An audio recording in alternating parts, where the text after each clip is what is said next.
More than a year and a half since 4 University of Idaho students were fatally stabbed in their off-campus home, a date has now been set for the murder trial of suspect Bryan Kohberger.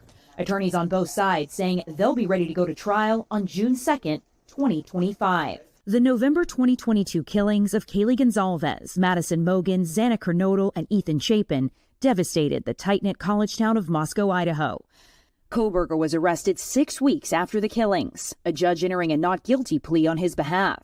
The victims' families have been left in limbo as a litany of pretrial motions have played out. A lawyer for Kaylee Gonzalez's family telling us the trial date is an important step forward. Family realizes that the criminal justice system has to take its process, but, a lot of their frustration is stemmed from just not having a trial date. Kohberger's attorneys making clear they're agreeing to the date, but not the location. The defense is still trying to get the case moved out of Latah County, arguing they can't get an impartial jury in the area where the killings took place.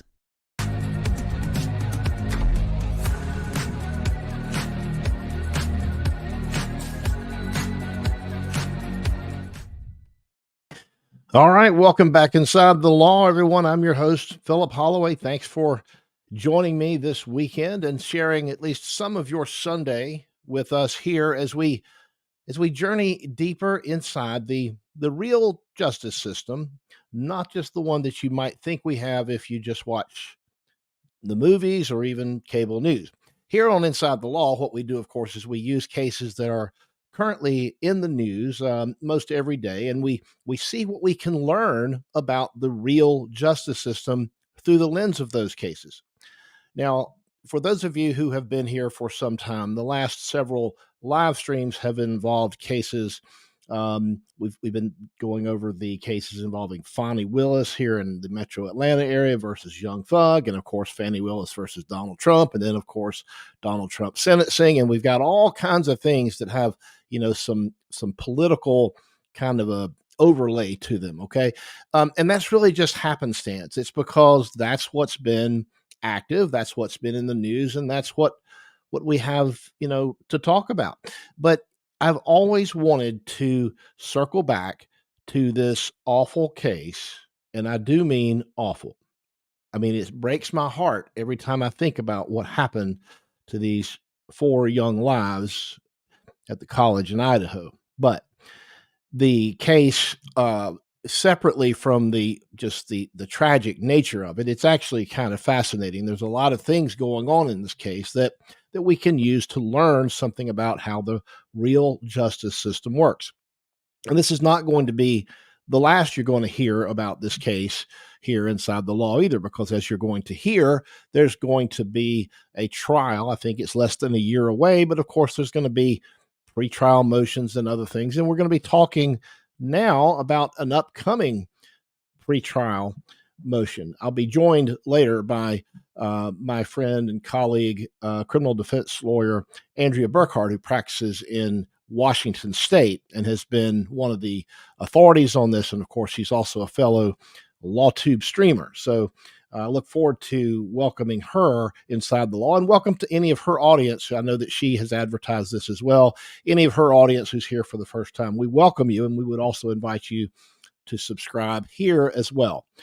So I wanted to go ahead and start by we're going to take a look at a current pleading in the case. There's been an effort. There was a motion to change venue in the case that was filed several months ago, and then there's been some objections. And when Andrea gets here, she's going to help bring us up to speed on how things have sort of developed to this point on that front. But the motion was actually filed several months ago. Before we get into this pleading, let's talk about venue, okay? When we speak of venue in the legal sense, what we are referring to is where a crime took place. Normally, a defendant has a right to stand trial in the jurisdiction, and that could mean something as small as the county where a crime is alleged to have taken place.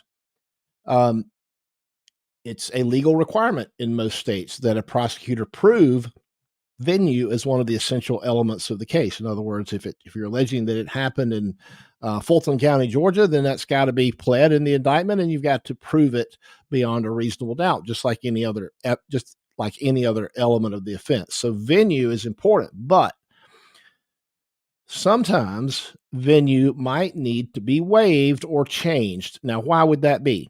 Well, the idea is that among all else, criminal defense or criminal defendants need to have they're entitled to a fair trial, and the system will not work. It will break down if we don't make sure that everybody, no matter who they are, no matter how heinous the crime charged, whether it's a quadruple murder or if it's gang charges in Atlanta based on rap music lyrics, or whether it's a former president who's challenging the results of an election and gets indicted. Every person, no matter what they're accused of, is entitled to a fair process before we can get to the question of guilt and innocence or sentencing or throwing people into the wood chipper, if that's what we think is justice. Before we get there, we've got to have a fair process. Now, there's multiple players in that. The judge, of course, prosecutors, of course, and we've seen recently that the criminal defense lawyers are a very, very big piece of that. And without the criminal defense lawyers doing their job, holding prosecutors' feet to the fire and holding the judge's feet to the fire, then usually you won't have a fair trial. So that's what this is all about. So when we talk about venue and changing venue, it might be necessary to change venue to accommodate a fair trial for the accused. So without further ado, let me go ahead and start getting into this pleading very briefly. You see here, this is a reply. And by the way, I'm going to do my best to answer questions. Super chats, of course, get starred, and I can see them right out of the gate pretty easily. But if you're going to ask either one of us a question, if you'll just put in the wording of your question, if you will just start by saying question, that makes it something that's easier for us to see, and we can go back and maybe flag those. But I'm not able to see the chat when I'm flipping back and forth between those screens, so I wanted you to know that we will try to address questions and get it all in before we are done tonight. So here we go. We've got this reply to the state's objection to the defendant's motion to change venue. So what we've had the defendant file a motion to change venue a few months ago. The state has objected to it, and now this document is the reply to their objection. Right out of the gate, the defense team says the pressure to convict Bryan Kohberger is so severe that Latah County survey respondents said that if he wasn't convicted, they'd burn the courthouse down. Outrage would be a mild description, and these are quotes that they're putting in there. And of course, the defense team, what they've done is they've done surveys of the local residents to see what the local attitudes are, because in a small town like this, when you've got this kind of media saturation, everybody knows something about it. All right. So they're trying to find out what the local attitudes are. They go on to say here, quote, they would probably find him and kill him. Quote, there would likely be a riot and he wouldn't last long outside because someone would do the good old boy justice. Enraged, strong opinions, firing of officers, riots, parents would take care of him. The mob mentality within the community is the exact reason that statutory grounds prior to selecting a jury exist in order to move venue. Okay. So they're quoting the law in the state, and they say, given these responses from the jurors, potential jurors, that is the jury pool in Moscow, and the state's acknowledgement that a remedy is needed for a jury to be selected. So even the state agrees that there is some remedy to neutralize some of this pretrial publicity. Now they don't agree on what that remedy is, but they do agree that something needs to happen. Given the responses from these jurors and the state's acknowledgement, the state recognizes the obvious. An enormous venue problem exists. The state brings forth no experts to counter Mr. Kohberger's, who are all clear. Venue must be changed in this case. See, the defense team has hired experts to help them sort through this data. The state does, however, acknowledge that Bryan Kohberger has a constitutional right to a fair trial. That's how we started tonight, talking about a fair trial, and of course, with an impartial jury. If you don't have a fair trial and you don't have an impartial jury, then you don't have a trial. It's a farce. It's a scam.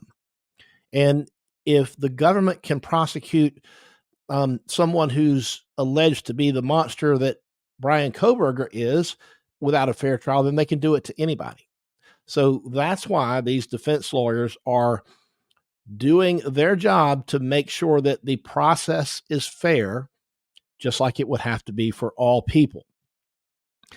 Kohberger's motion to change venue is supported with a memorandum, expert affidavits, declarations, and exhibits that preview the testimonial evidence that the court will hear on August 29th, 2024. So that's the date of the hearing that's coming up. On June 28th of 2024, the Idaho Supreme Court pointed out that a change of venue is not an unreasonably high burden for a defendant to clear. Sorry, I mixed up my words. It's not an unreasonably high hurdle for a defendant to clear, but it does require proof of prejudice or some showing of a reasonable likelihood of prejudice. So it's not enough to say, okay, we've got pretrial publicity. The defendant has to prove that somehow his fair trial rights are prejudiced, or there's a really, really good chance they're going to be prejudiced. Okay. They pointed out here, it says, in this footnote here, they pointed out that the potential jurors can subtly become conditioned to accept a particular version of the facts at trial. And that is when they basically are bombarded with inflammatory, inaccurate, or beyond the scope of admissible evidence, this information that they're being hit in the news media or on social media or here on YouTube or anywhere else. So what happens is the potential jurors can be conditioned to accept a particular version of the facts prior to the trial. So the amount of media coverage in Latah County was the highest in the state, and it does not wane. There are 1,300 specific media stories covering Latah County.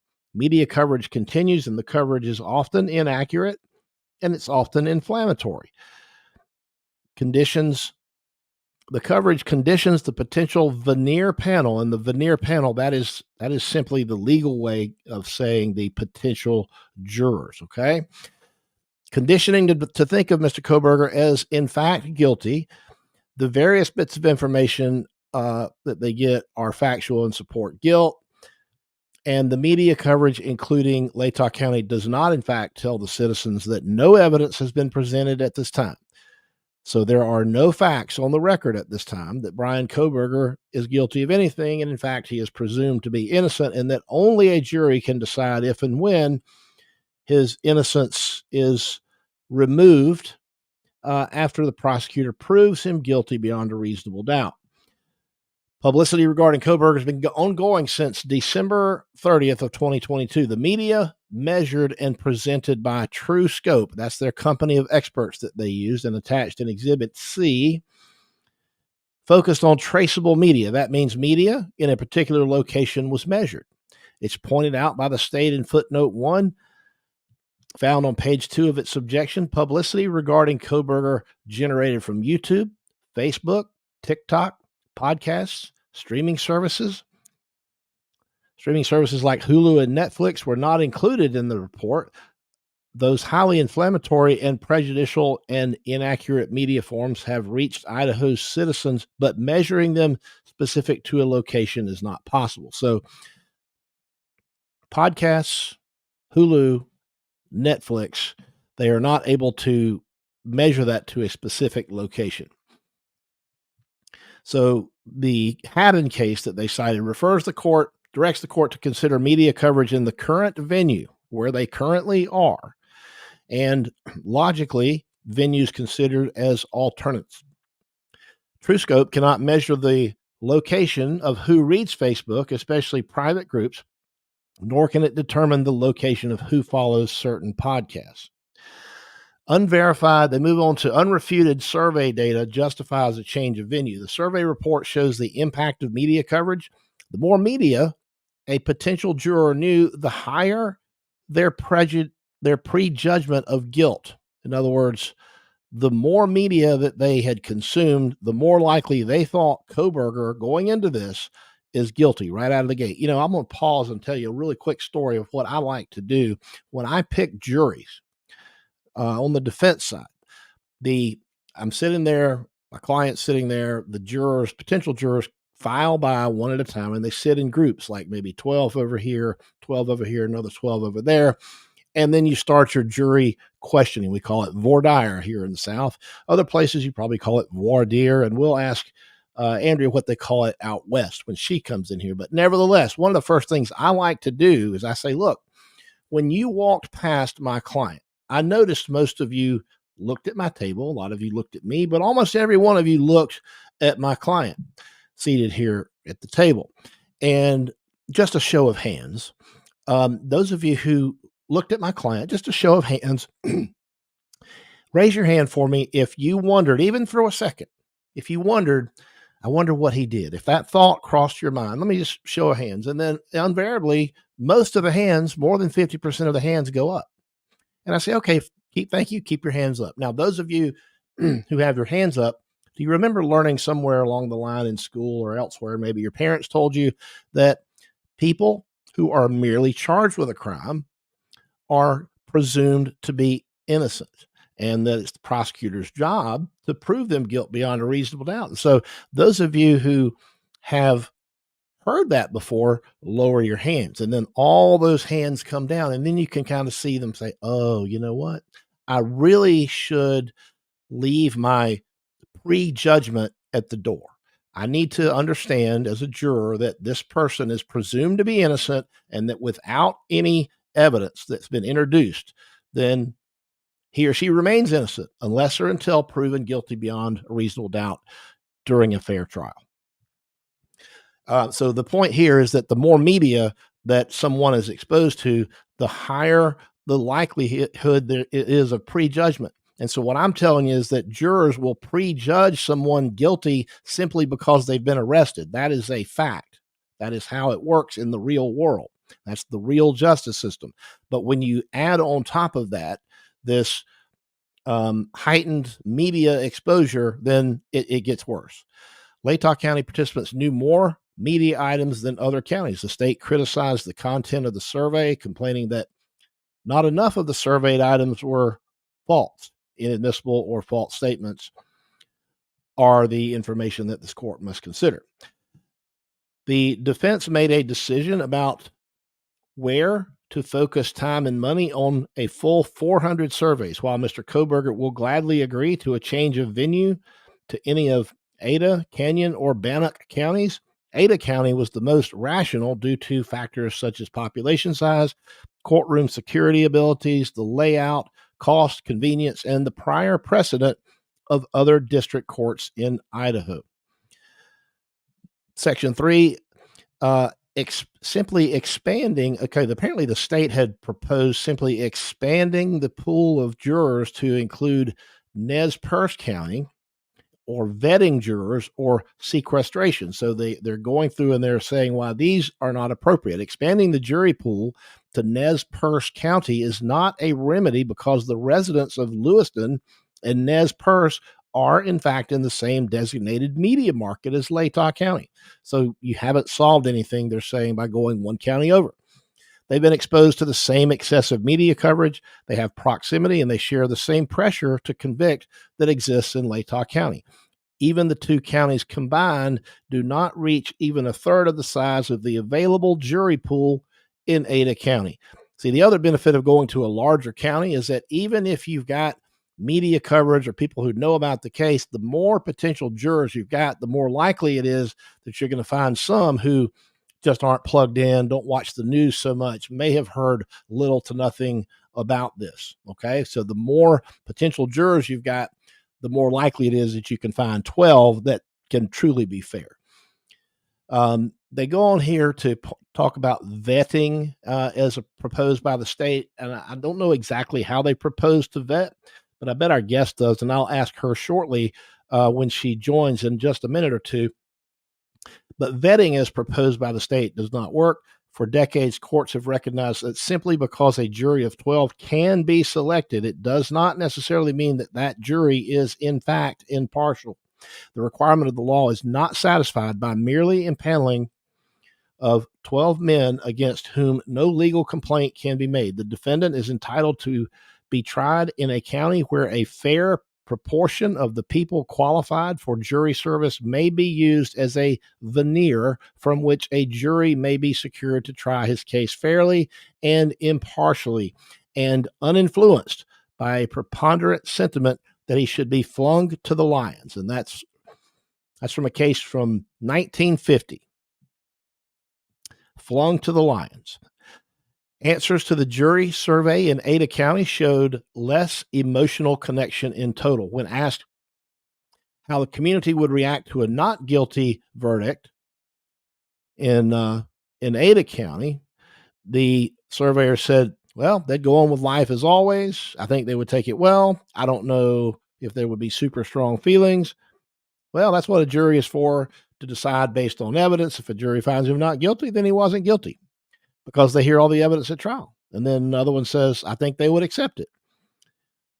So rather than produce an expert to refute the studies done by the defense, the state points to cases that the defense says have not analyzed the research.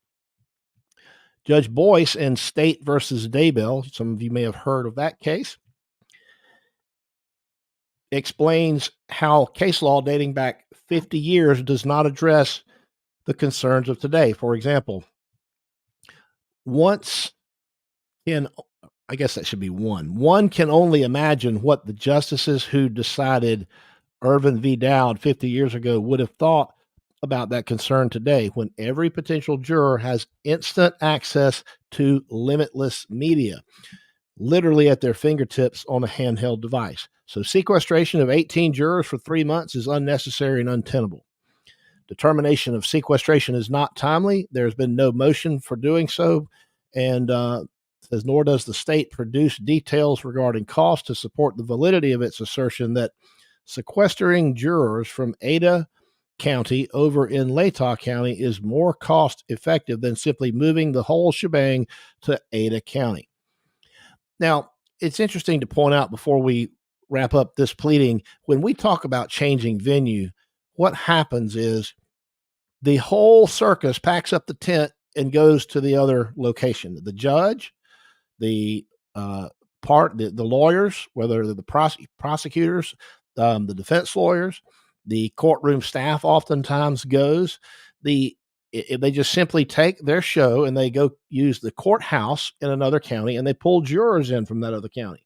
They don't use a judge in that other county. It's like, so the prosecutor, they've got to move all their, if it's far away, for example, they've got to figure out how to get all their witnesses that they're going to call to a different location. They're going to have to take all the items of physical evidence, store them in a secure location. And so you've just got a whole bunch of logistical problems, and it makes it very difficult on prosecutors more so than anybody else, but even a judge as well. You're talking about people being forced to stay away from their home for weeks and weeks and weeks on end, and renting of hotel rooms, whatever the case may be, lodging, all of these logistics for all the participants. It gets kind of complicated. Prosecutors tend to push back against changing venue because of that reason. It's easier to stay on your home turf, so to speak, use your own evidence room, use your own courtroom procedures and all of the things that they've got. Their office is probably in the same building. So it's much more convenient and easier for prosecutors to stay put. So there's always this built-in reluctance to change venue. But they say here in Section 4, precedent in Idaho supports the change of venue. 3 capital cases have recently had a change of venue. State versus Lori Vallow, one you may have heard of, State versus Chad Daybell, and State versus Brian Dripps. The courts in those cases granted a change of venue with a motion supported by evidence of extensive media coverage. None of the cases presented extensive expert surveys like this one did, and none of those cases presented experts specializing in the science behind juror decision making, like these defense lawyers did. Of these three cases, two went to trial, and as the state points out, there were lines of spectators outside the courthouse in Ada County. Jurors in both cases provided in-depth media interviews post-trial and expressed that the Ada County court staff and the marshals provided great infrastructure that made a big difference in their ability to withstand the significant commitment. This infrastructure includes room for jurors to spread out during lunch breaks into the jury assembly room, many bathrooms to make short breaks efficient, travel to and from the courthouse with security, the ability to avoid the press and to avoid spectators by being bussed underneath the courthouse and not have to go in through the side door with cameras stuck in your face every day, and the experience of courtroom deputies to provide security. Such accommodations are not possible in Moscow. The facilities do not exist to accommodate a jury of 18 people for 3 months in a case where the public and press will be lined up outside the exterior of the building. The precedent of courts changing venue in Idaho and the experience of Ada County having handled high-profile cases before should be followed and should be used in this case. And, you can find this for yourself. I'm not going to go through all of the potential sort of, exhibits that they attach to it, but that's where we are. And that's what is about to be heard. That sort of sets up the motion. I want to say welcome to all the 300 people we got in here watching now live. I appreciate it all very much. If you're just joining us and just getting here, this is Inside the Law, where we take you inside the real justice system, and we do so in the context of these cases that are in the news. And to assist me in this journey, a lot of times I lean on my colleagues, subject matter experts, and sometimes even other LawTube streamers. I want a nice, warm Inside the Law welcome and a round of applause to my colleague, criminal defense lawyer, and YouTube streamer extraordinaire, Andrea Burkhart. Good evening, Andrea. How are things on the West Coast? Phil, things are great here. It's a beautiful summer day. No complaints at all. Well, thank you for spending some of the beautiful summer day with us. I saw you in the waiting area here on my screen, and I think you probably saw or heard most of, when I was going over this pleading about this effort to change venue. And so I want to get your thoughts on that. But now backing up, prior to this, we had other courtroom sort of clashes between prosecutors and defendants on this issue. Can you bring us up to speed on how that went? Well, this issue has been percolating in the courts for a while, and it really started back in the end of March of this year. And what had happened is that the defense was conducting this survey that is now, being presented as the basis of this motion, knowing that they needed to investigate the feasibility of a motion like this. So they hired an expert surveyor to do a sampling of Latah County residents, potential prospective jurors, construct a survey that, like I said, we now have the results of that submitted in support of the motion to change venue. Well, apparently the state got wind of this survey. It seems that some of the call recipients were so alarmed by receiving these phone calls that they actually called the prosecuting attorney to report it. And apparently one of them even recorded the call so that they could provide a transcript of what was being asked. And so based on this, the state was quite outraged and took the position that conducting this survey constituted a breach of the gag order that's been in effect in this case since pretty much the point when it got filed in court. This was an ex parte motion that was made by the state late in the afternoon requesting an order. The defense received it late in the day, I believe, if I remember correctly from the hearing where this was discussed. Ann Taylor said she had maybe an hour to respond, maybe a couple of hours to respond. But ultimately, the judge did issue this ex parte order the same day, meaning, without a hearing, without certainly hearing from the parties directly, without, much of an opportunity for the defense to respond. All right, let me pause for a second because I want to drill down further on this ex parte because here inside the law, we've been covering a case where a judge was recently booted from a trial halfway through the trial, longest trial in Georgia history, by the way. I'm talking about the Young Thug trial. I'm sure you're familiar, but the judge was booted because, among other things, he was recused. One of the things he did is he had this, crazy, it looks like a series of ex parte meetings with prosecutors and others. And so we've been looking closely here at the issue of improper ex parte communication. So you said there was an ex parte motion that was filed, and the judge actually issued an order on that, which I take that to mean, please correct me if I'm wrong, the defense had little to no ability to have a hearing on this before the judge just did what the prosecutor asked. Yeah, that's exactly right. It's a situation where it's presented as an emergency. Like, this is so important, so threatening that it needs to be dealt with immediately, and then we'll have the hearing later. So from a procedural standpoint, it's kind of preliminary injunction-ish, right? It's this process where the state, at least in theory, has such an overwhelming showing and there's such an urgent need for it that you would just go ahead and put this protection in place and then go ahead and litigate the details at a later date when you have some time to have the hearing. So that's essentially the way that they handled it here. Well, what was the emergency? I mean, what's the problem with these surveys that's so... Well, that's the $1 million question, isn't it? According to the state, their real issue that they seem to have was that they believed this was a violation of the gag order and that this was tainting the jury.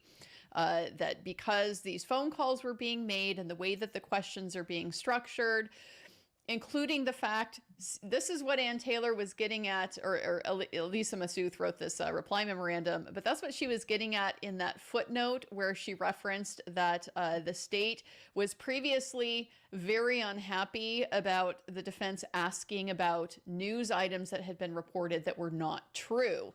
They have since now changed their position to being very upset that the defense did not ask more questions about false information that's been reported in the media. It's that one right there. I think if you go back down, okay, that's number 3, footnote number 3. The state complained about the survey containing items that were false or inadmissible in a previous hearing. Now they complain that we should have put in more of these items. Yeah, and so what had happened is that the surveyor did not receive any of the discovery or any case information from the defense at all. He testified about this extensively at the hearing on this. And so what he did is he just went through the news coverage and developed questions based on what he was able to see was being reported in these jurisdictions. So among the questions that were being asked were things like, have you heard that Bryan Kohberger previously stalked the victims? Have you heard that he followed them on social media? These have been out there since the inception of the case as rumors and as, an anonymous source reporting, like just all of this chaos that's been out there surrounding the information about these murders. And some of that derives directly from the probable cause affidavit, because the way that the affidavit had kind of structured itself, the state presented their investigation as though once they had identified Mr. Kohberger as a suspect, they wanted to see if there was potentially evidence that he had stalked the victims. And so that's how they, according to the PC affidavit, then went and conducted this ping survey. So, they went and checked, like, where has his phone pinged in this area?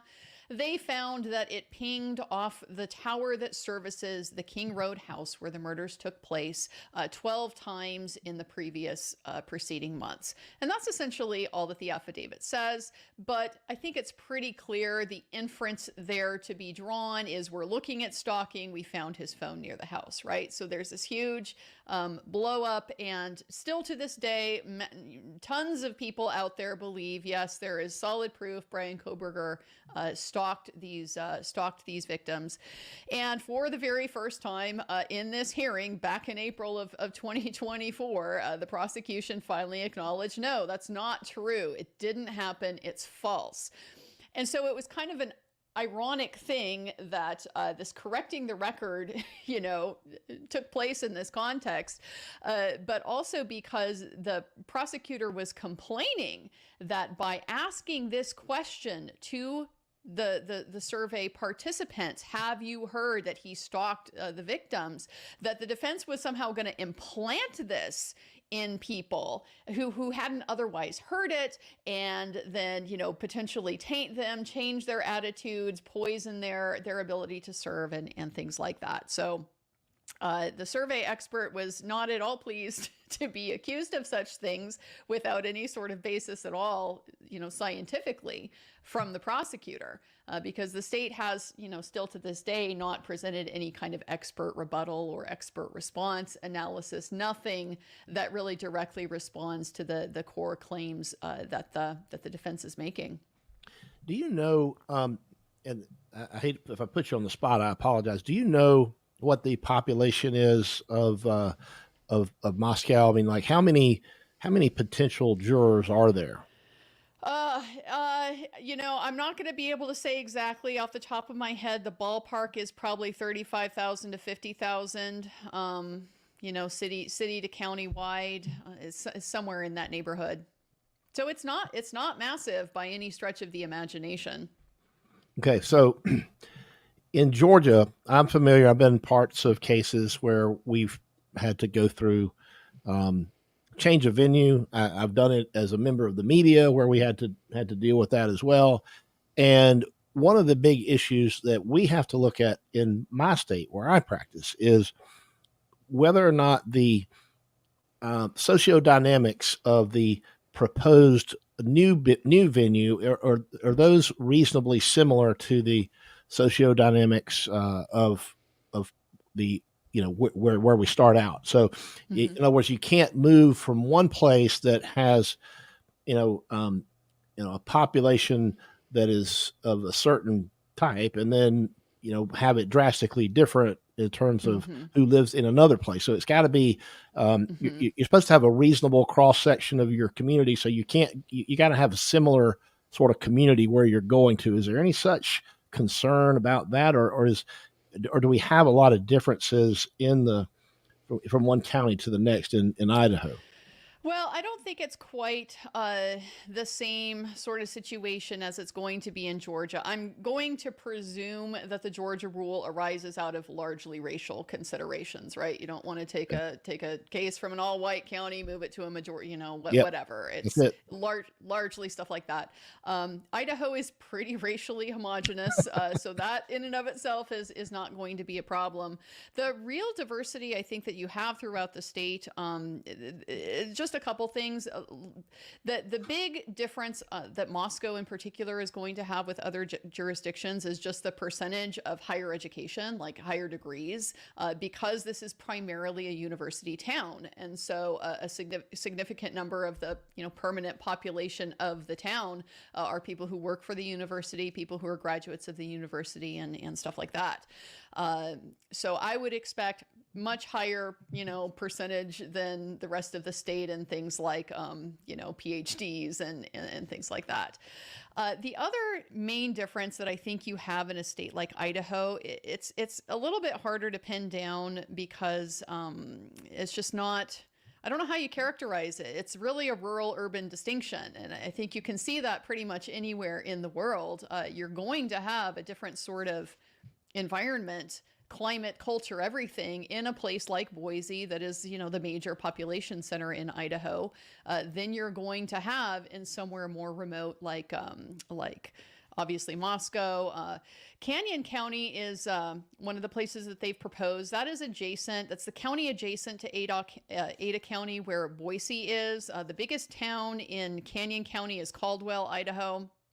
It's beautiful. If you ever get a chance to go there, it's Treasure Valley. It's part of the Snake River Valley. It's absolutely stunning, but not real big. little more rural. And then the other place they're looking at is Bannock County, which is Pocatello. Here's, I guess, maybe another area where there can be quite a bit of diversity in a state like Idaho, and that is we have some religious concentrations. This particular part of Idaho, very heavily Latter-day Saints populations. It's close to Utah, and just this whole region kind of down there, populated by a lot of the same folks.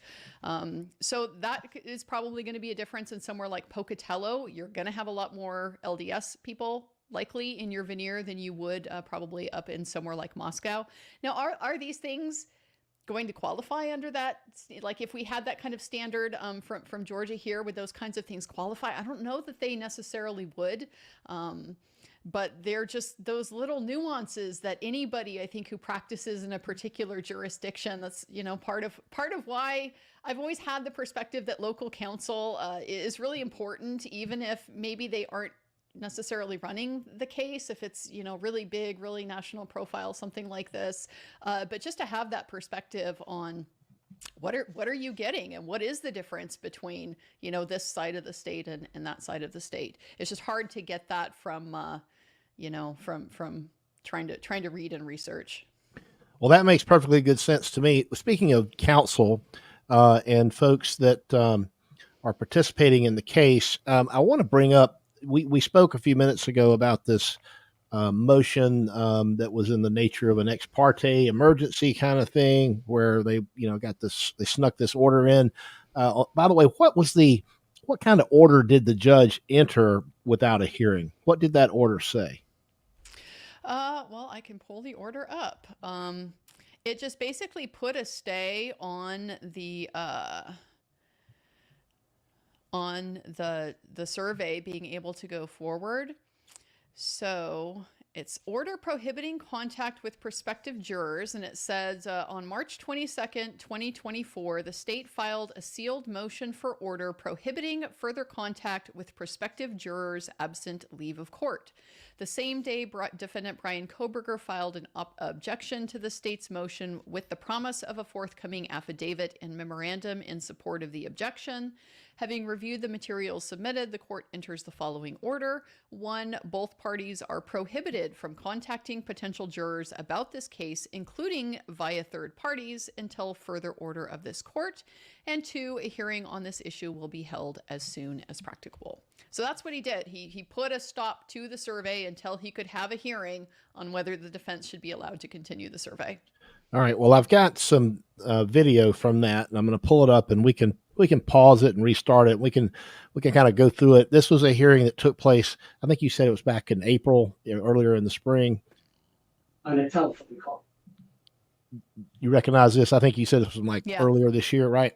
Okay. So right at the beginning is when they start out talking about this issue of the order. So let's see what they got to say.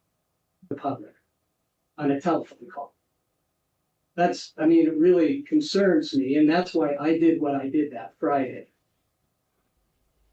Now I'm being accused of violating a due process, which is a whole big issue for me. So he did what he did on Friday, but now I guess he's expressing some dismay that he's being accused by the defense of violating some due process rights. The defense, quite naturally and quite foreseeably, is saying you did this without giving us an opportunity to respond. And this was important because at this particular point in time, they were anticipating scheduling deadlines. They needed things to be able to move forward if they're going to be able to present evidence in support of their motion. So they got, on the one hand, you gotta get all this information together to present it if you're going to seek this remedy. On the other hand, here you are obstructing me from being able to get that evidence that I need so that you can make that decision. And yes, the judge got quite defensive about that. It's amazing how when you call out a judge for doing something that you believe is improper or illegal, then they get all defensive and suddenly it's our fault. We're the bad guys for calling them out. So anyway, so I guess, well, we'll see what he does here. Have a look. I can understand that would not be taken. I have to represent my client to the best of my ability. And the reason for that, Your Honor, with all due respect, I was shocked to see the court issue an order within hours of the state filing a motion late on a Friday without giving us a chance to be heard. And that's going to delve into our argument on due process. But since it came up and since that feels like the elephant in the room right now, I think maybe we should just go ahead and address that. In other words, this lawyer saying, Judge, it's time to now take a very close look at your behavior. Mm-hmm. Sure. And that was my motion. And I asked you to set aside the order that you made without having a chance to hear from us, making a decision that now you're locked into. And it was a one-sided I'm decision. not locked into anything. My order didn't say it was permanent. And it told you that I was going to have a hearing.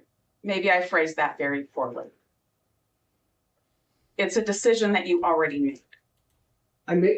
Okay, let's go back.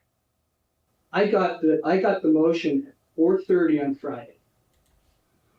Now, it doesn't even reflect, just when it was filed, because Odyssey has a delay, right? So I get the motion at 4:30 Friday. I get a response from you at 4:45 Friday, right? I don't know what time you received it, but I filed an objection the minute I could. Because then you know that about 5 o'clock, that's when I issued that. So I had a half an hour. So let me ask you something, Andrea.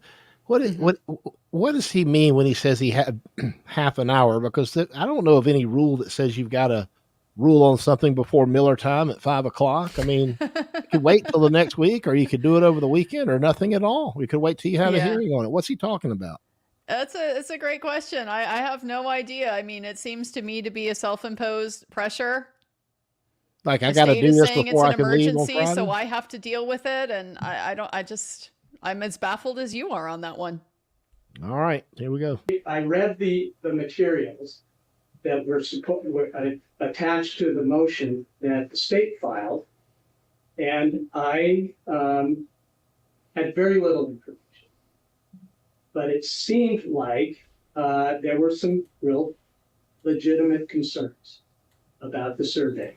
And obviously, it turns out there are concerns, legitimate concerns about what was done in the survey. So in my order, I told you that I was going to set a hearing. So I don't know what your understanding is with just the process. Okay, but I, on Friday, sent this hearing. So what are we doing today?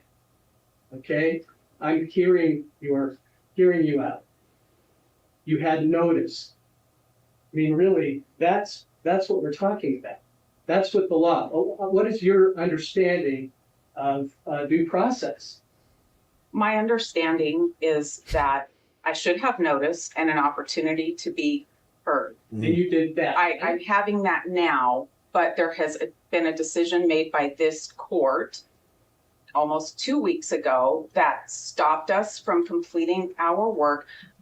So it's so procedural due process. She's right. It's you got to be put on notice, and then you got to have an opportunity to be heard or have a hearing. So the prosecutor would have prepared that motion, served it, filed it, and then served it on her. That would have been her notice. But the opportunity to be heard means you get to give what you want to say to the judge and say that before the judge makes a decision. And he didn't do that. He basically just said, okay, I'm going to go ahead and grant it, and then we can always revisit it later. So they got their notice. They didn't get the opportunity to be heard, but then they did get the judge to enter the order. So he's clearly backtracking, and he ought to be a little bit embarrassed. That was foolish, and it makes him look foolish, in my opinion. Yeah, I agree. I mean, this is a situation where I feel like perhaps the small town practice, just the nature of courts like this. I don't want to assume too much about how things work in Latah because I haven't practiced there, but it's just this courtroom reminds me very much of very similar rural-ish courtrooms that I have practiced in my career. You know, and a lot of them right here in this general area. And I think it's just fairly standard that relationships get formed.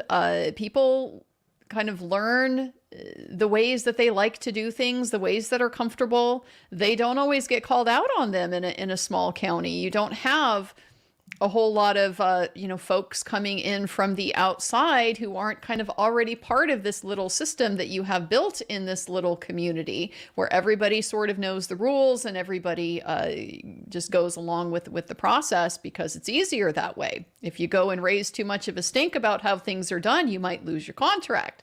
So it's just it can be a very different environment like that than, you know, big urban jurisdictions where you might never see the same attorney. You know, you might just like not have a whole lot of repeat business and stuff like that. Plus just the added fact of having other judges, administrators, people like that who are involved in the actual running and business of the court. Whereas in Latah County, it's judge. It's him.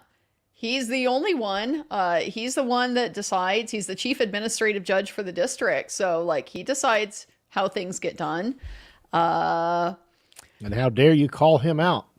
How dare you call him out on this? Yeah. But I think it's the point here is that you can't take ex parte orders off the table entirely. Yes, sometimes there is an emergency that requires one to be put in place. Okay. I think the real problem with this situation is what you pointed out when we were just starting this conversation.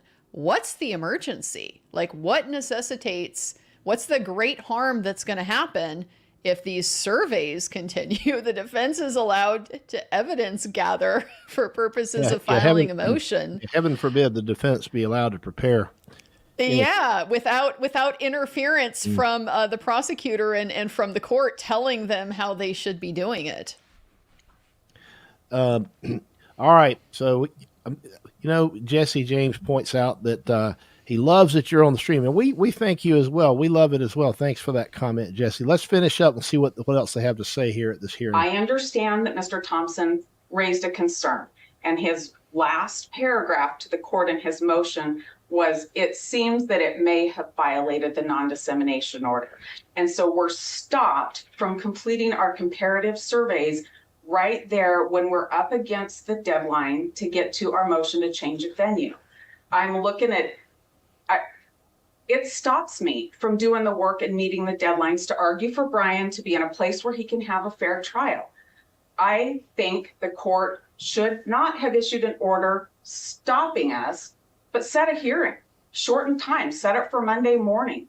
If the court wanted to set a hearing for that Monday morning, we wouldn't have lost 2 weeks worth of work if the court chooses to let us complete the work. But that could have been more damage. I mean, you know, this less than 2 weeks really has very, very little impact, okay, on your work. Well, so how, respectfully, Judge, how are you supposed to know what impact it has on her work? Because you don't know what work she's doing. Mm-hmm. She could be doing lots of things. And he's just sitting there like shrugging, and the body language he's using, to me, I mean, look, we see this here in the Young Thug trial here. We see these judges that seem to inject themselves and become essentially a prosecutor, you know, from the bench. And it's like they become part of the prosecution's team. All I see is a sparring here between the judge and the defense lawyer. Prosecutor's not having to say a word.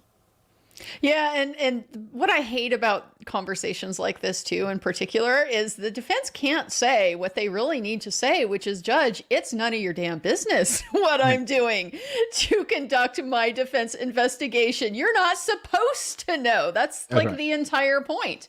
Yep. And yeah, it's very frustrating when you encounter that type of attitude from a judge. I don't dislike Judge. There's a lot of things I think are good about him. A lot of things that I think are, maybe not so good. But I was a little bit surprised just because he is one of these, he's elected from having a background as a defense attorney. And so it just always baffles me even more, I think, when it's like they get on the bench and forget what it was like to do that job. Did you forget, Judge? Forget when you were here and how it was. All right. Yeah. All right, here we go. It does have an impact, Your Honor. You don't even have a trial set.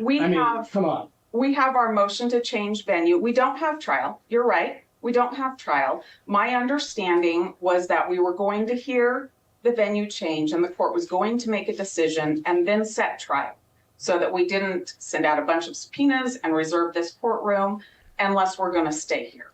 That was my understanding. My problem, what sets me back, is getting my work complete to get my briefing to the state in the time and the deadline that I was already given, and meeting that hearing date that's set for venue change. And from there, everything else flows. When are we going to set trial? We wouldn't even be here, okay, if there was some communication between you and the state about the survey. There are things I can communicate with the state about, and there are things. Why does he think that she has to tell the state everything she's doing? 100%. 100%. Why would you ever? Do you think the state is there to help her, Judge? You think that's what is going to happen here? And Part of his attitude is he's very much this, he's a mediator type of judge, right? He thinks that a capital murder trial is a situation where everybody should just be able to get along and work things out for themselves so that he doesn't have to do the difficult job of judging and make the decision to call the ball or strike and lay the ground rules for what's going to be allowed and what isn't. And that is really probably my biggest critique of him, because this is, let me repeat that, it's a capital murder case. It is simply not realistic to expect that they're going to be able to resolve all of these things without needing the court to get involved. all right, he's just sitting back. He's laid back. I don't mind that, of course, and a laid back. I'd rather a judge be laid back than them yelling and screaming all the time. I've seen those, and those are horrible as well. But he's essentially just wanting to have a conversation and substitute his judgment for hers, and it's a little bit silly, like you mentioned, expecting the prosecutor and the defense to just work all these things out so that he doesn't have to be a judge. So, All right. Things that I cannot communicate with the state about. How I'm preparing my case is not one of those things. It's just not one of those things. I go and see Bill and Ashley. I go to their office every week. Oftentimes we talk. We email each other. We talk to each other. But I don't need their permission every step of the way to prepare my case. Doing these surveys is not an anomaly. This is something that's done in these high-profile cases. Well, apparently, Mr. Alden did not even see the non-dissemination order, and you apparently did not give that to him. So this is a very not a usual case, number one. And you know that we've been working very, very hard to keep the sort of noise out of the case. And now it's been injected, at least to these 400 people, without a permission of the court, without discussion with the state. I mean, that's troubles me. And then when I'm being accused, directly accused, okay, by you in your brief, that I violated due process rights. Oh, he's the victim now. Now, Yes, that's he's not the what the victim. law says, and that's I not think what that was facts exactly are. my commentary during this And stream. you even cited cases that say exactly what due process is in the law, right? I understand that, and I agree that's what due process is. My issue is that the order was signed, stopping our work without a chance to be heard. It's as if the state and the court had decided we violated the non-dissemination order, and we didn't. All I was doing was stalling it, okay, for less than 2 weeks so we could have this hearing, number one. Now, if you feel like you've been prejudiced or your client has been prejudiced for less than 2 weeks, okay, in this work, I'll push it out. I'll just push out the trial. I mean, not the trial, but the hearing. I mean, is that satisfactory? Your Honor, I think that might be what we need. Fine. I need to figure out if we're going to be able to continue the surveys. But if we are, I expect that we will need some additional time to get them done so that I can get the work to the state to review. Okay, well, that's a different issue. I've never said, no, you can't do a survey. This was a total shock to me that Friday at 4:30. I can understand that. It was a shock to the I had to state. stall it out, okay? Because so that we could all talk about it and figure out what is the right path, okay? Because this is a big deal, and I take it very, very seriously. And I was surprised, okay, that this was happening behind our backs, my backs. What was happening behind his back? Defense work Defense was work- happening. defense This was outrageous. Defense was investigating a case. Yeah. Ah.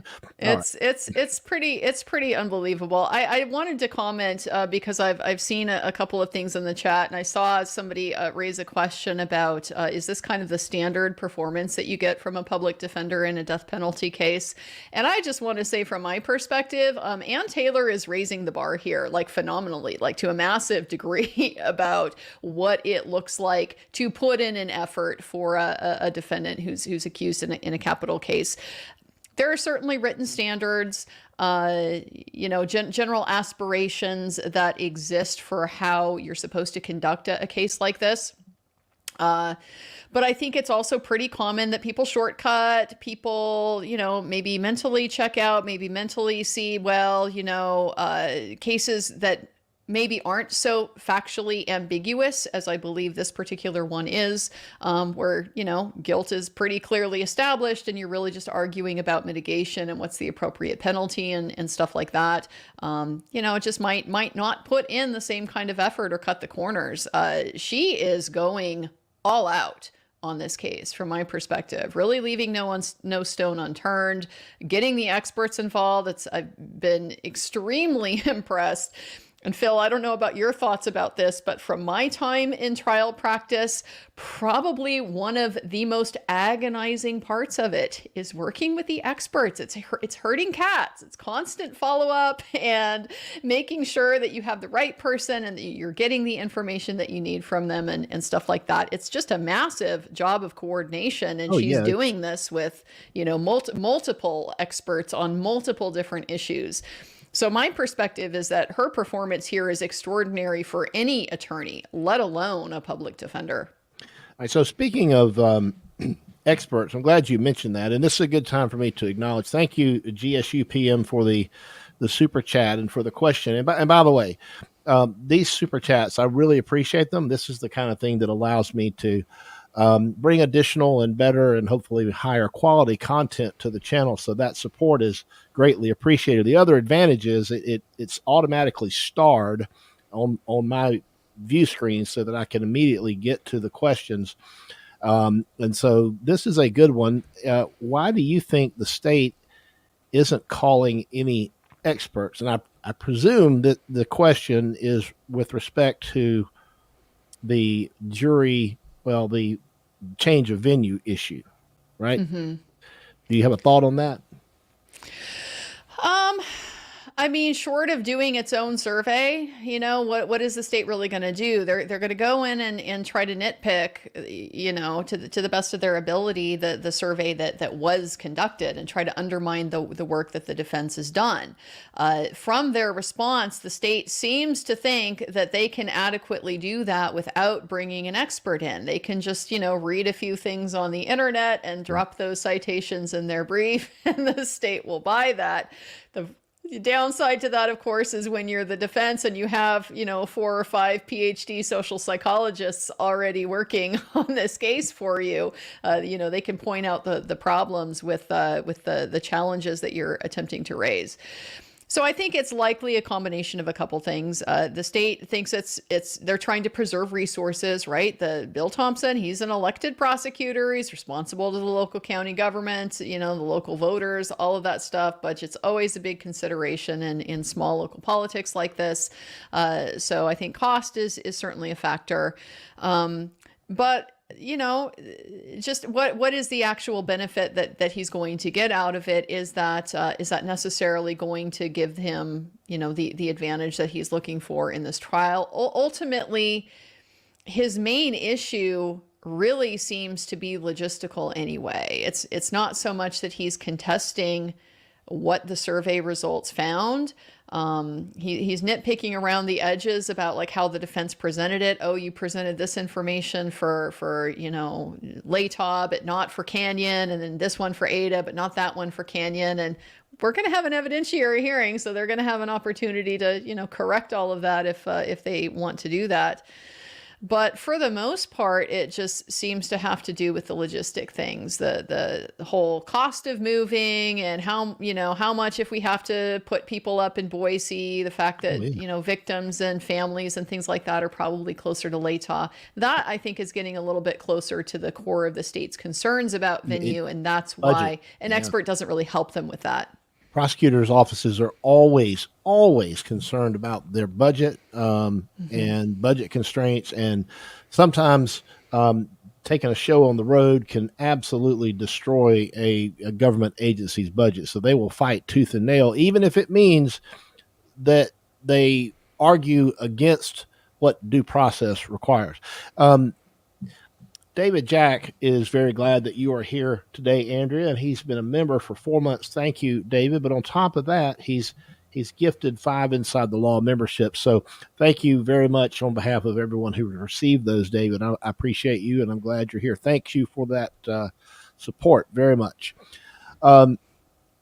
So, Andrea, now we expect this hearing coming up later this month. Are you going to go? I know you've been to court a lot of these times. I was going to court a lot initially, just because it's fun. It's right there. It's a 2-hour drive for me. So you kind of get a chance to see some things, boots on the ground, that you don't necessarily get to see when you watch the live stream. I have shifted my perspective on that, though, since Court TV got booted from the courtroom and they're no longer maintaining a live stream. And so what's happening is that the court is streaming all of these hearings now through their own, it's like their own video conferencing system. They're just putting it out on Zoom. They're streaming it to their own YouTube channel, but they're not archiving it. So it can be kind of tricky to go back then and find a record of this previous hearing. So since they made that switch, I have shifted over to instead doing the live stream of the hearing. So I am planning to do that this Thursday for the motion for change of venue. Trial, though, I'll probably be there in person. Well, so first off, let me back up. Why did they get booted out? What was that all about? They just refused to comply with the court's directives. The court had made it very clear kind of what the ground rules were going to be, as far as you can't sit there and zoom in on Bryan and fixate on Bryan, while things are going on, try to show things from long views, try to show the whole courtroom, put it in context. And they just simply could not comply with that. So after a bunch of violations, they got booted. All right. So what are we going to do when there is a trial and we want to, those of us who can't get out there, how are we supposed to keep track of this if there's no live stream? I mean, what are we, is there a plan in place for that? Are we just supposed to have reporters that, we're at their mercy for being in the courtroom? I think that that's probably still up in the air. Worst case scenario, I would expect that they just continue to do what they have been doing, which is stream it to their own channel. And, if restreamers pick it up and that creates the archive, for the public, great. Otherwise, they don't seem to be that concerned about that piece of it. I would expect that the media is probably going to make an effort to get back into the courtroom for the trial. It's just going to be too big and too many views for them not to at least suggest they've learned their lesson. Really, they'll be good this time.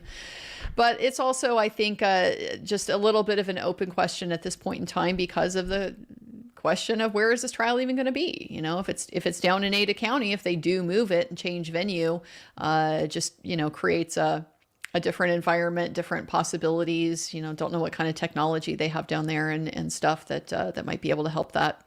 But I will give credit to this court and to this judge for. He does, I think, recognize the public interest, and he seems to respect, at least more than some, the right of the public to follow this process, to attend the hearings, to be privy to what's happening in the courtroom. There was an instance earlier on in the case where a motion was going to be heard that, was going to be sealed. He was going to close off the hearing. I was not happy about that at all. I mean, as you know, Phil, major First Amendment implications anytime you're going to close a courtroom in a criminal Makes my case. skin crawl. Yeah, but he did ultimately reverse himself and let that hearing be held publicly. So I do think that he is cognizant of that and seems to want to, at least to some extent, give the public that. And the other piece of that too is just from a practical standpoint, I'm sure he doesn't want 1,000 people with cameras, showing up on the courthouse steps in Latah County to be able to attend this trial. Having it available by a stream or something like that would definitely reduce the pressure on just people needing to be physically present if they want to know what's going on in the case. So let's talk about this potential move to another jurisdiction. And I think we touched on this the other day when you and I were on Laid Back Law with Eric Hunley last Friday. What do you think? I mean, we've got information in these surveys now. We've got comments like, okay, if he's not convicted, they'd burn the courthouse down. There's going to be a riot.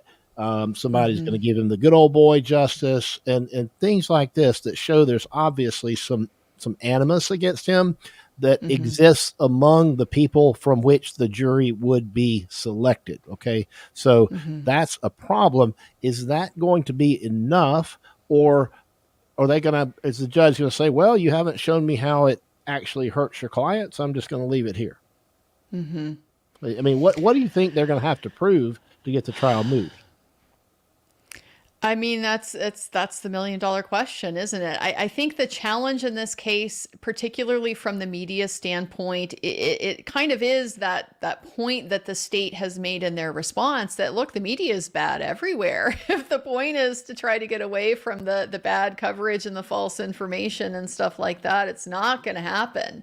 That has permeated the globe, not just the state of Idaho. And so I think that's in part why the defense then in that response did shift to, but this particular local community attitude is much worse. And it makes sense that it's much worse because this is the community that was victimized by this crime. And so if this community is already convinced, right or wrong, that this person is the one who did it, yes, of course, they're going to have a great deal of animus towards this person. So it does seem like venue changes are granted somewhat more liberally in Idaho from my perspective than certainly in my own case in Washington. Venue hardly ever gets changed at all.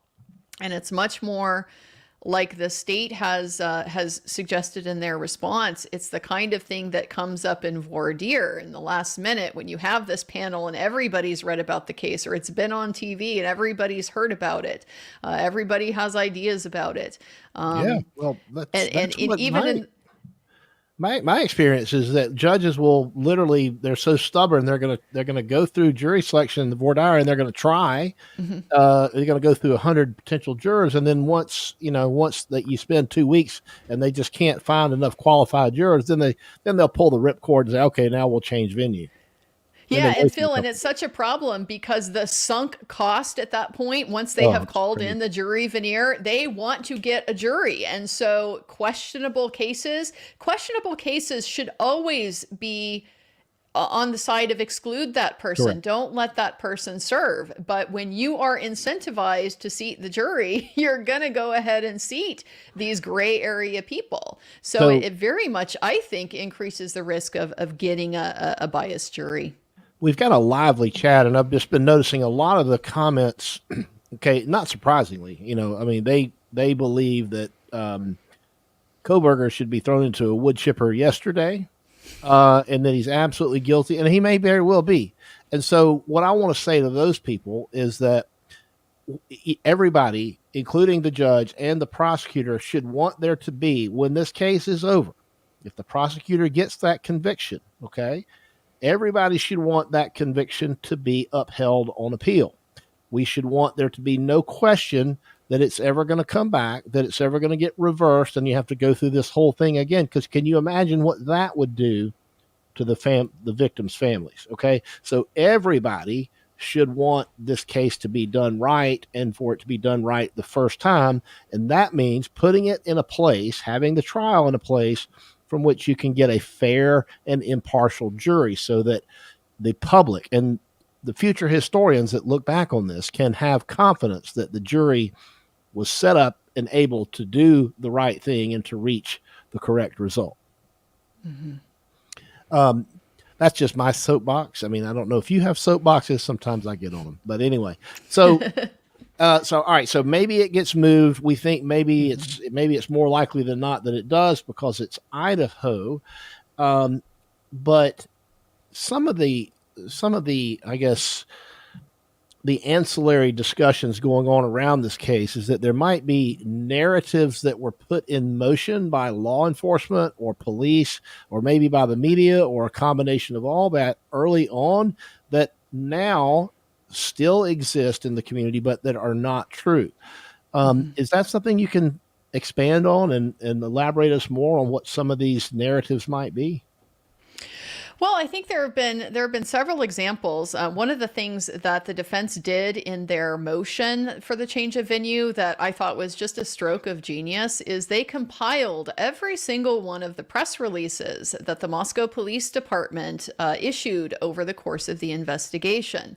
Now, I remember this like it was yesterday because, of course, when this crime happened, this was somewhat local to me. It's very attention-getting. You don't get a lot of crimes of this nature in this day and age. So very, very horrifying. Obviously, everybody wants to know as much as possible. And so there was this initial phase of the investigation where, at least ostensibly, law enforcement is being very open and, trying to share information. It's the same time trying to reassure the community. This led to a lot of inconsistent kinds of pieces of information being put out that maybe ended up not being so helpful at the end of the day. Things like, telling the community this appears to be a targeted attack, but so there's no reason for anybody else to be worried, but then backpedaling from that later on, saying, well, no, we don't have any reason to think it was these particular people that were targeted. Maybe it was the house that was targeted. It's not clear if anything was targeted at all. So that type of thing was really rampant from day one. And then, of course, that came to a total stop just in the days right after Bryan Kohberger was arrested, because, of course, they issued this gag order almost immediately.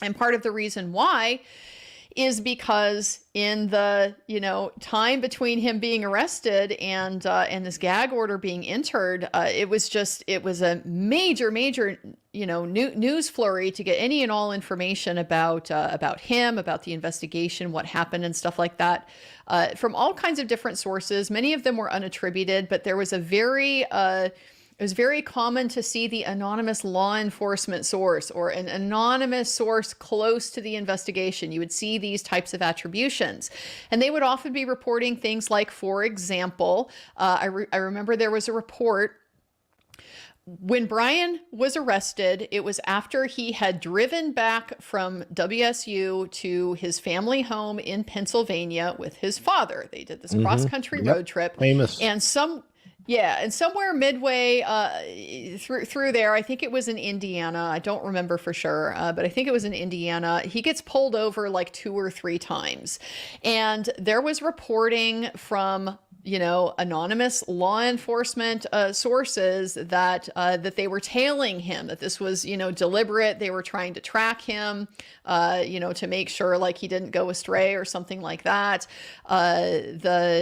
I believe FBI came out shortly afterward and, specifically disclaimed that, said, no, this is not, we did not tell anybody to make these stops, to keep an eye on him and stuff like that. But so a lot of those types of narratives, yes, very much were generated early on, were not true, did not stick. Oh, the one that really got a fire lit under me. This did not make me happy at all. That's why you're here. Big story about Ann Taylor supposedly having a conflict of interest. See, part of the narrative that goes hand in hand with the narrative that Bryan Kohberger is obviously guilty is the narrative that the defense team is unethical and is, doing bad defense lawyer things to try to get this dangerous person off, right? And so the Ann Taylor smear was a massive kind of early part of this. We saw a little bit of recurrence with this whole issue with the survey being done. I've got some reporting out of that about how the defense is sneaking around, doing all these bad things behind the court's back, and they're getting rebuked for it and stuff.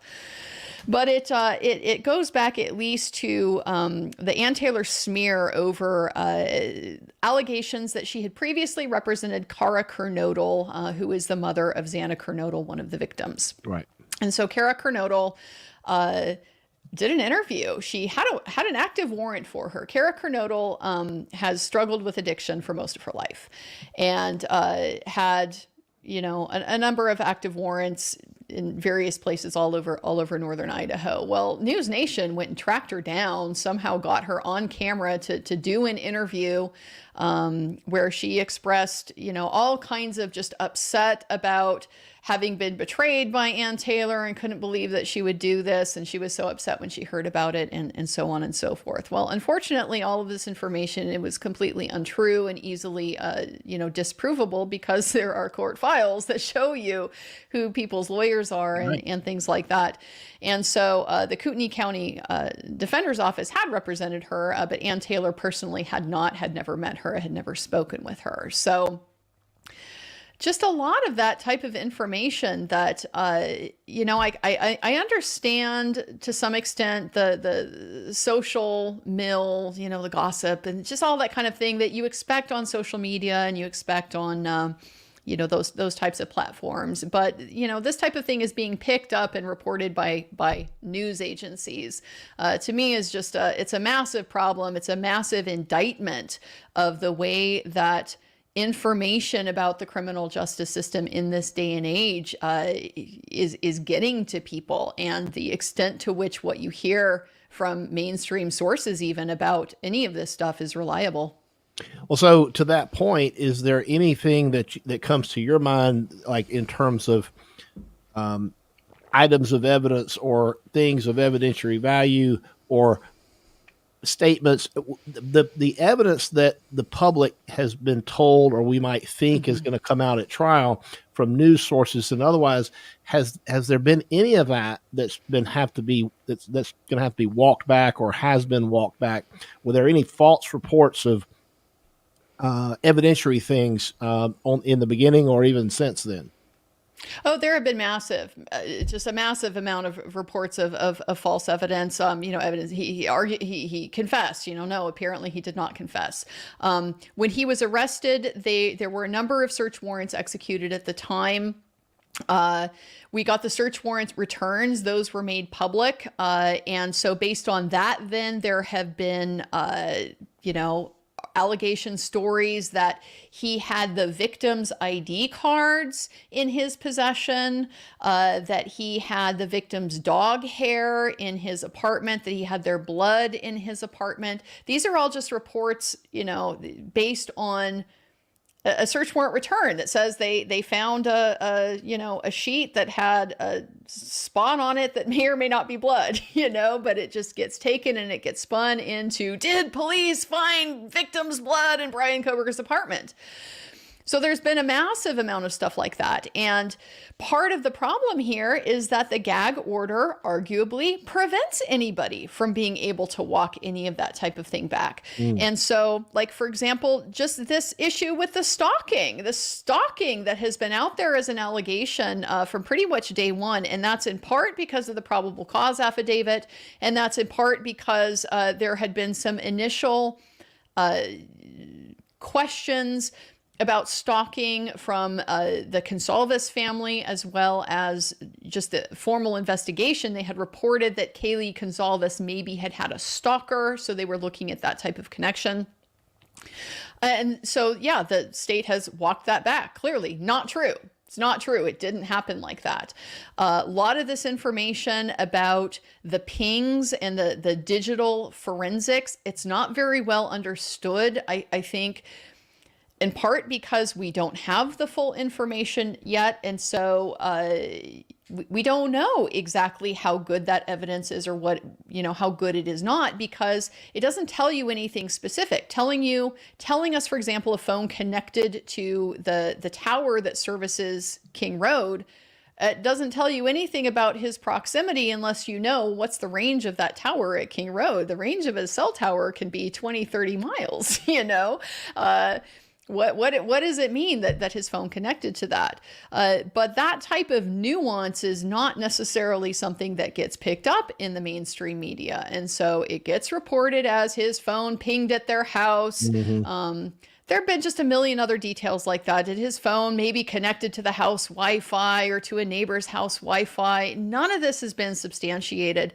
And so this is why, for me, the most telling things that have come out so far have been from the defense. They've been in defense pleadings where the defense has stated, long after, this recovery of the car, Bryan Kohberger's car, his cell phone, his computers, the ability to search his home, his apartment, all that stuff, all this stuff that, me included, everybody thought this is just going to be a gold mine of evidence, right? Once you get a guy's phone, if he's your guy, he's done.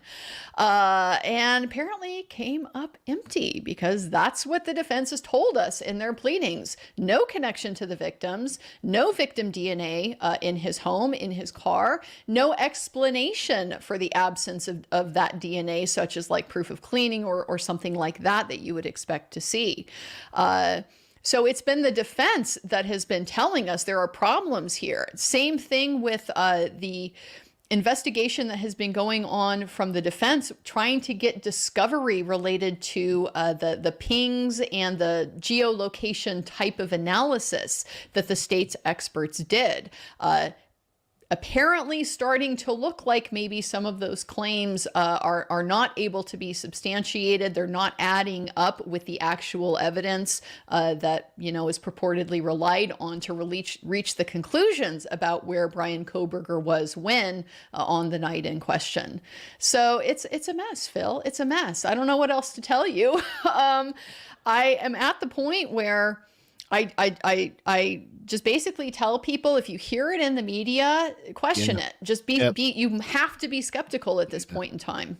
You got to assume it's not true. So in this trial, we got obviously a horrific murder. This you can't even begin to articulate or understand just the magnitude of this tragedy. At least I can't. The loss of those 4 lives on the one hand is just tragic. So we got to make sure we never forget that's out there. But as far as those of us who are trial watchers and the lawyers, the things that we like to take notice of are things like, the discovery violations that we've seen. We see arguably, the abuse of ex parte motions by prosecutors and judges.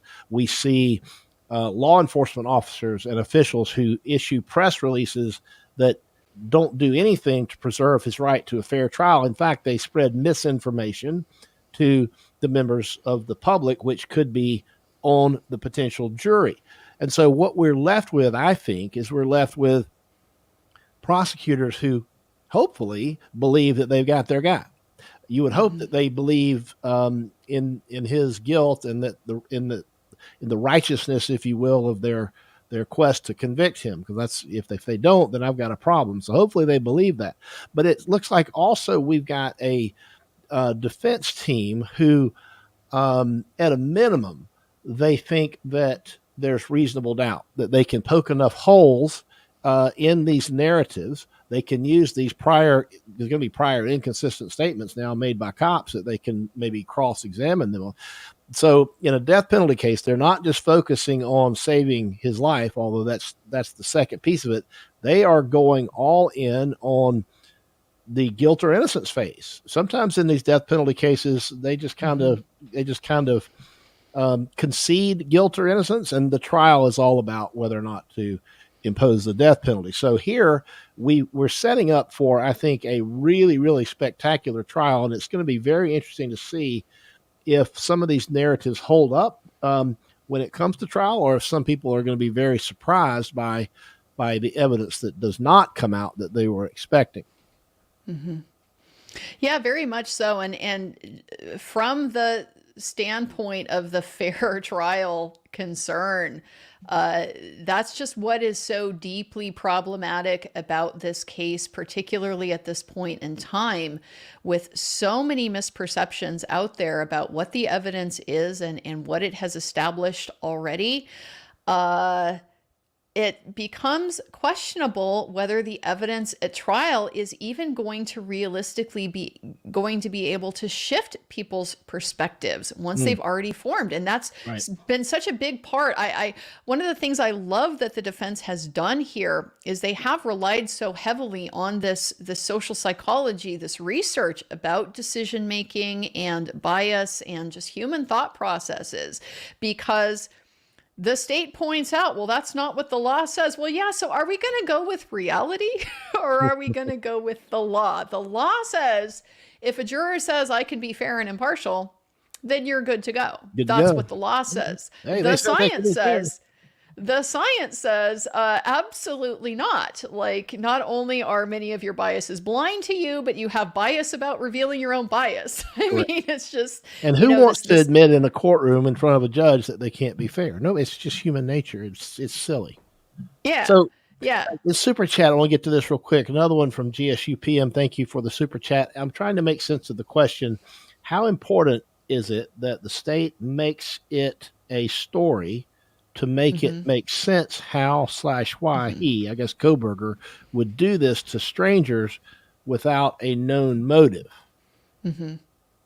I understand what this question is getting at, because motive, of course, is not an element of the charge. The state doesn't have to prove motive. They under no obligation to present a theory of why he did it.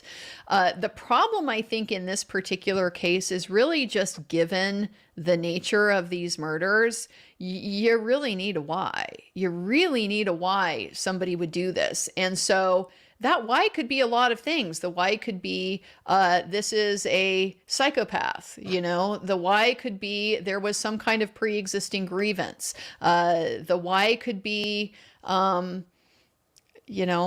mean, I don't know. There could be all kinds of potential explanations that could be explored. I think if you're going to ask a juror to find somebody guilty, especially if your case is not rock solid, like you don't have DNA or conclusive evidence and a confession and haven't seen it on video, the jury, you don't have to prove motive, but if you're going to ask a jury to do that, then it would be helpful to your case if you're the prosecutor, if you could give them some reason. Absolutely. But before I let you go, there's one other thing that I wanted to mention. Thank you, by the way, again for that super chat and for the question. There's been, I was reading that back in May, there was a kerfuffle where the defense lawyers were arguing that prosecutors were withholding evidence. I don't know if this is like a Brady violation of exculpatory evidence, but they were alleging that they were not handing over pieces of evidence, including parts of a video that allegedly shows a vehicle matching Kohberger's car at the scene of the murders. And then the judge said something like, the court should, or the lawyer said the judge should ask itself, what's the state trying to hide here? Can you shed some light and expand on what that evidentiary dispute was? Yeah, so that one in particular, first off, let me put in context. There have been a lot of ongoing discovery requests and motions to compel and things like that in this case. To some extent, that is ordinary, particularly in a case like this where, like we said, he got arrested on, I think, what I would hope most of us could agree is pretty preliminary information, right? Like if you went to trial and all you have is the probable cause affidavit, I don't think you're probably going to get a conviction based on that. But again, the expectation was, well, now we got his phone, we got his car, we got his, his computers. We're going to be able to get all of that information and nail him down. So there's an ongoing investigation that takes time. That's got to get produced. There's always follow-up in response to that. Well, I need these other things or just whatever. So there's always a certain amount of that's going to happen in any case, and particularly one like this where the investigation is ongoing. That said, what was remarkable about this particular dispute is that it involved the FBI noping right out of this investigation. And so the FBI had been involved basically, from what we know, like just as a partner organization in the region. It's very, very common around here, especially in the small jurisdictions. They don't have, a lot of the massive technical resources and things like that, the expertise for a lot of this type of stuff. So they bring in help where they can get it from, and the FBI is very commonly relied on here for that purpose. So the FBI assisted a lot with early parts of the investigation, and in particular the cell site location analysis. It's described to some extent in the probable cause affidavit about, how they got the warrants and provided that and got information, and then based on that, one of the Moscow police officers apparently, again, we just learned this from the hearing because the information itself is not available publicly, but developed a map to show his location that was presented to the grand jury as part of that process. And so the argument, essentially, the very strong implication that came out from that hearing, based on the testimony of the police officers as well as the defense's expert, a gentleman named Cy Ray, who is like the prosecutor's expert. Always. He's a former law enforcement guy. He trains law enforcement officers how to do this type of thing. He is appearing for the defense for the first time ever in his career in this case against Bryan Kohberger. Based on all of this testimony, it appears that the Moscow police officer may have not been entirely above board with his recreation of those events, their ability to substantiate that, and so forth. And it seems, if you read between the lines, that his interpretation may have differed from the FBI's. So basically what was happening, the state was not turning over certain parts of the evidence that it had that related to that aspect of their investigation. For example, they described doing the video canvas where they collected, hundreds, if not thousands of videos from all types of different places to look for cars that they thought would be Bryan Kohberger's. They didn't provide all of that, right? They provided the ones they think are relevant, which is very typical, state trying to do the defense's job for them instead of just giving what you have and letting the defense make those judgment calls for themselves. Let them do the defense. Yeah. Yeah. So a lot of that information was not being turned over, but the big thing, of course, the feds noped out. The feds decided, no, we're not going to provide any of our own stuff in any of this. We're going to make you, go through the TUI process, basically, to have to wrest this away from us. And it was quite unusual because it's the state showing up at this hearing saying the feds are making us go through TUI. We can't get it. Like, this is pretty unheard of in my experience. I don't know about yours. Like, TUI is made to keep defense lawyers off your back. It specifically says in the regulations, none of this prohibits you from sharing stuff with local law enforcement. So the feds really don't want to be involved with this anymore is like really the only message you can get from this. So yes, that is I definitely recommend if there's any hearing to go back and that you want to go back and listen to, if you want to get a sense for how things are maybe not quite all on the up and up with this investigation.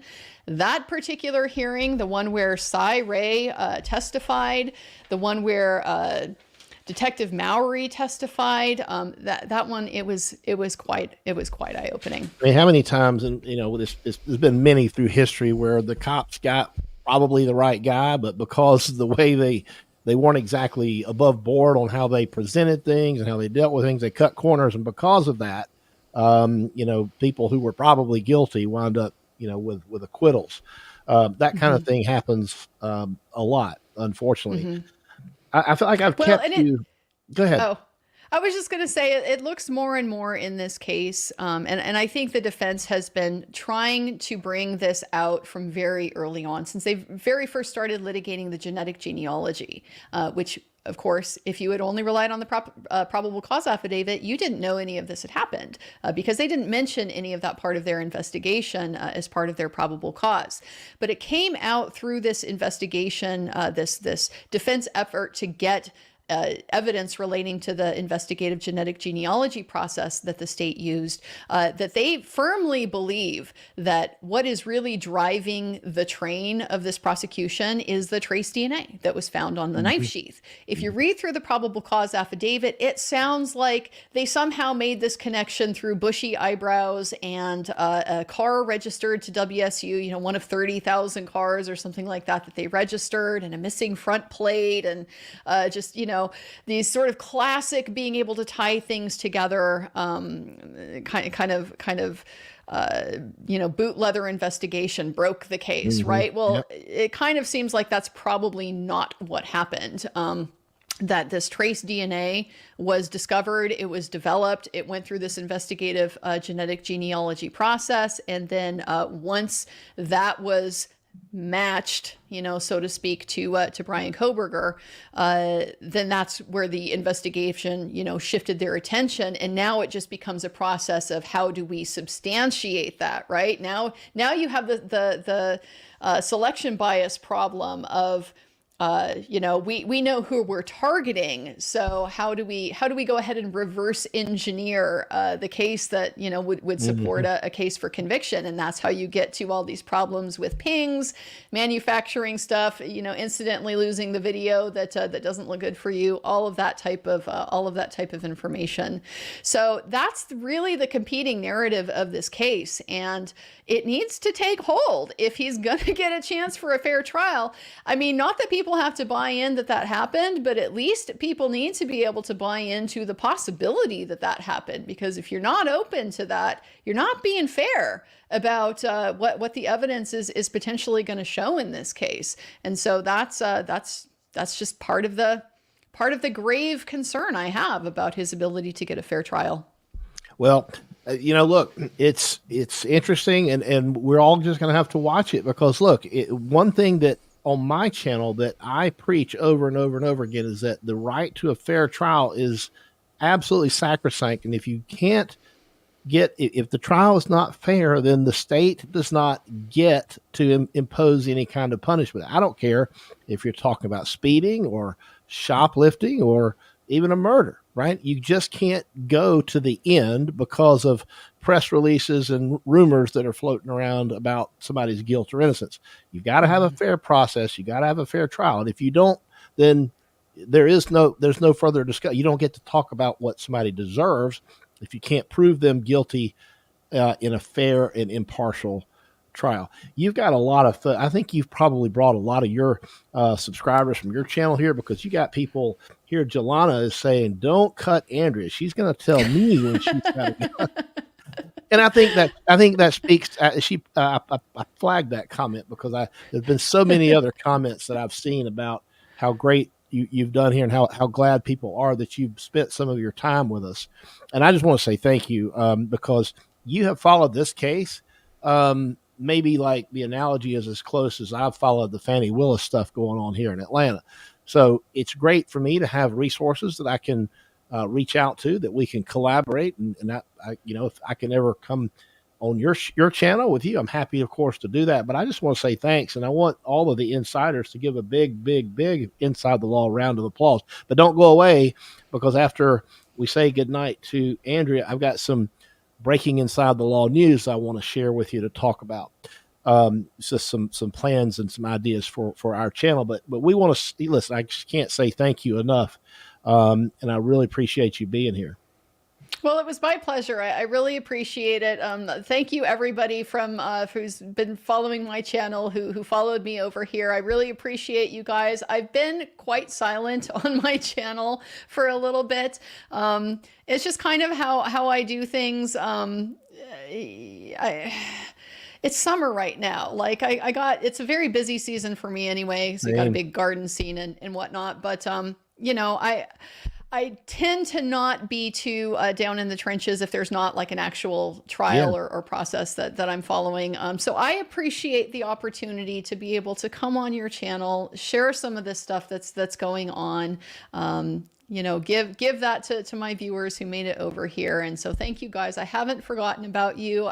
Like I said, I will be live on Thursday, if not sooner, because I'd like to potentially go through some of the pleadings before we get to the motion hearing as well. I get it. I got kids. I still practice law. I'm not a full-time streamer yet. It might be that might be my ticket out, but I still have things that prevent me from doing these things as often as I like. And look, I mean, it takes a lot of time. It's not just the time we spend here together talking in a live stream, but we got show prep to do. We got to do research. We've got to pull video elements, maybe photograph. I got to pull pleadings. There's a lot of work that goes into putting these things together. So it's just not always practical. And I understand exactly what you're saying, which is why, I'll just keep you in here. I'll just tell you what I'm going to. So one thing that I've been doing recently is so we've been in here. This is an hour and 46 minutes now. This live stream's been going. There's people who will watch the replay, but they don't have necessarily an hour and 46 minutes on their drive to work, which is maybe when they want to try to catch some of this on a replay. And so I've been asked a lot to bring things into bite-sized pieces, things that are more easily digestible, right? So with that, I want to stop that screen. I want to share this other screen, because one thing that I've been doing is, before I share this screen, is I have been doing what's called, what we do is we'll chop them up and we'll edit these things down. I have to pay an editor to help me do that, which is why these super chats are so helpful. It helps me offset the cost of that. But we edit it down into what's called stream clips, 30, 40 minutes. And then we will show them, as long as they're still topical and not outdated, we'll show them a day or two or three after the live stream. And a lot of people really like that. But it also occurs to me there might be a better way to do that if we're going to be cutting it up anyway. Let's offer it in a different maybe a different platform, and maybe even in smaller pieces. So what I've done is look, TikTok is not for everybody, but what I have done is we've set up, I've got 20 followers now. I just posted that first introductory video today. So what I'm going to do is with my editor's help, we're going to be posting some of this content here on TikTok. So for those of you watching here live or on the replay, if you are a TikTok user or you want to become one.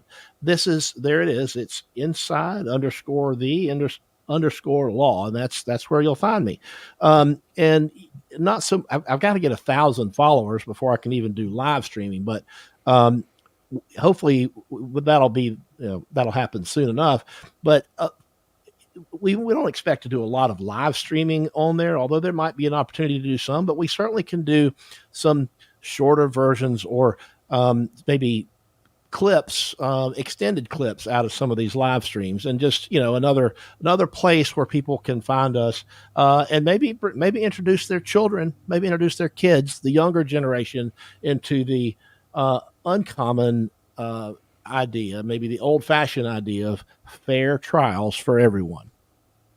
Preach. Yep. So anyway, see, I kept you here for my special breaking news. Hope you don't get too mad at me, but I just want to say thank you again so much, and thanks to all of you all, and a big round of applause. Say goodnight to Andrea. Thanks so much. We appreciate you. Thank you. Really appreciate it. Yep. And I appreciate each and every one of you.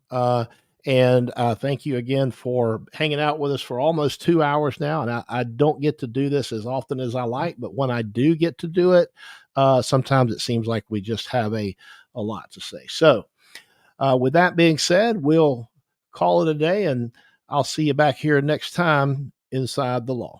Ain't nothing more powerful than the odor of mendacity.